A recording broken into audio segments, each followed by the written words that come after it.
నేను మీకు పరమ యథార్థం చెప్తాను ఇవాళ. ఒకడికి కలిసొచ్చి కోట్లు వచ్చాయంటే అది వాడి గొప్ప కాదు. మీరు బాగా గుర్తుపెట్టుకోండి ఎప్పుడు.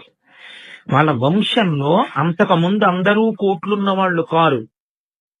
పరమ పేదవారు ఉంటారు. కానీ ఎప్పుడో అప్పుడు ఆ వంశంలో తండ్రో తాతో ఎవరో ఒళ్ళంతా చెమట పట్టేటట్టుగా కష్టపడి సంపాదించుకున్న 4 రూకలలో విశాల హృదయంతో పరమ ప్రేమతో ఎక్కడో అతిథికో భగవంతుడికో భగవద్భక్తుడికో తెలిసో తెలియకో ఏదో దానం చేశాడు. ఆయన చేసిన దానం ఉందే అది కోట్ల కోట్ల రెట్లై కూర్చుంటుంది. ఆ కూర్చున్న పుణ్యం ఉందే దాన్ని బిడ్డ అనుభవించి ఈయనకి సంపద వస్తుంది. ఇప్పుడు దీని కొనసాగింపు ఎక్కడుంటుందో తెలుసా అండి?